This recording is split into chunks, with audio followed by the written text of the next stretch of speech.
Welcome to today's show. We're going to get into a lot of stuff. First of all, we're going to have Jack Smith. That's at the end of the video, but he dropped all the charges. This is big for Trump.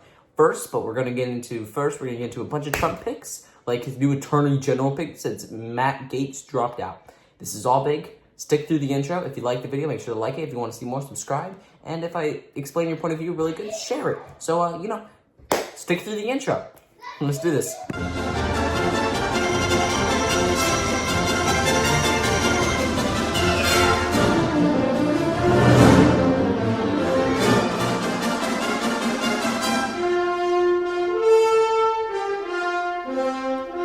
Good afternoon, or whatever time you're watching this. It is November 24th, 2024, and let's get into this.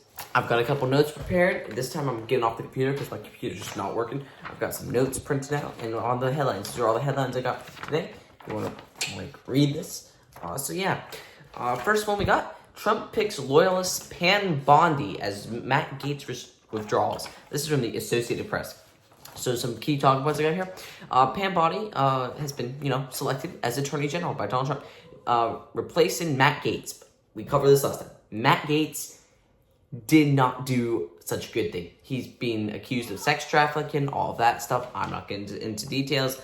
We're just going to go over this of Pam Bondi. She previously served as the Attorney General for Florida there's a fly flying around, from 2011 to 2019. So, under Rick Scott, but you know how you're elected to the position as Attorney General. You're not nominated. So she was elected in 2010 and 2014. I think those were the election years.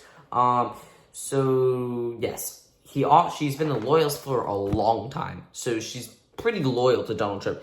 She attended the hush money cases in New York, and I think she was a lawyer. I don't know if she was, but really loyal to Trump. Great pick. Compared to Matt Gaetz, I didn't like Matt Gaetz from the start, merely because he ousted McCarthy. When he ousted McCarthy, kind of betrayed the Republican Party. Not the greatest look to oust one of your peers of your party. So here we go. Next one, Matt Gaetz says he is not returning to Congress this next, the 119th. His seat will be held on elections, special elections. Ron DeSantis put him for April 1st, primaries being January 28th, I think. So I don't know how that's going to go down. Hopefully we don't lose the seat to the Democrat, because that would be really bad, as I have here. Matt Gaetz holds any seat. Let me rephrase that. Any seat is between us and the Democrats have a majority. We only have 218 seats, which is the minimum amount to hold a majority. So if we lose the majority, that ain't good. We could lose the majority as, more and more Trump picks more and more representatives. So more and more special elections are being held, which means more and more seats are up for grabs for Democrats that they could potentially take away. It's unlikely that, because you have to pick safe red areas, but it's unlikely that they'll take them. I hope. But there's always a chance. Always a chance. Matt Gaetz also praised the decision to nominate Pam Bondi to the Attorney General position as a replacement for Matt Gaetz. So that's always good. Trump picks Scott Bessent as the Treasury Secretary. He made his millions, or billions actually, off of hedge funds and off the markets. So he's probably really educated on this. It's a good pick. He also has a lot of bipartisan support. So overall, it's a good pick.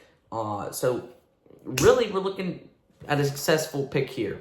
Uncontroversial. Another uncontroversial pick is Brooke Rollins. Donald Trump selected her as the Secretary of Agriculture. She wanted to become the chief of staff, but she, kind of seceded to Susie Wiles. So I think that's going to be a little awkward for them to work together. That's my opinion. But yeah, so Susie Wiles obviously became the chief of staff, and Brooke Rollins as the Secretary of Agriculture. I think Trump was purposely picking a woman here for the chief of staff. I think that was his whole strategy, to be inclusive, to become the first chief of staff for somebody to become, because both of his main candidates were Brooke Rollins and Susie Wild. So just doing something there, I think. And the last one here is the big one today. Jack Smith has dropped all the criminal charges against Donald Trump. These are the three big ones that he dropped, that he was the investigations. The hush money case, no, that was a different one. Hold on, that's the one in New York. This is federal, I think. Where are they? Oh yeah. He dropped the Jan 6 case, he dropped the mishandling of the documents, and he dropped the Russian interference in the 2016 election. Three pretty big cases that liberals always try to pin on Donald Trump to make him not look the greatest. And now they're being dropped as Donald Trump threatening to fire him when he comes back to office. He's still going to fire him. I think that's what's going to happen. But it seems that Jack Smith is just dropping these cases to kind of cede to Donald Trump, so that he keeps his job. It's not going to work. He's more acting like a coward. He should just stick through the charges. And Donald Trump proves himself in court that he is innocent. He is innocent. Really is. So I think if you really believe these cases, he wouldn't have dropped them overall. If they weren't true, which they weren't, he would have dropped them, and he did drop them. So we're looking at them just using those cases as a distraction from what Joe Biden and what his son has been doing in the laptop with Ukraine oil industry and all that. So a bunch of sins going on over there, and they're trying to accuse Trump of sins over here. So now that they dropped these accusations, we can now actually focus more on what the Biden family's doing overall. But the Biden family's going to drop out of spotlight really quickly after no one president. And just as much as Jimmy Carter isn't paid attention to, we don't pay attention to the Bushes. We do pay attention to the Clintons a little bit because, they are just striving for that spotlight. Hillary Clinton is. I don't care about Hillary Clinton. She's not been relevant since 2016. Let's move on, all right? Yeah. So there's also a concern that I've been hearing that Kamala Harris might run for president in 2028 for a third time. She ran in 2020. She ran in 2024 as the actual nominee. Will she run in 2028? I don't think she will. She might pull a Nixon. I don't think she will. So that's not a good look if she does, because she's been so beat so badly this election that I really don't think she's going to win the primary, even if she does run. They might nominate somebody like Gavin Newsom or Josh Shapiro. I don't see Kamala Harris getting the nomination in 2028. All right, yeah, that's my thoughts on everything that's been going on.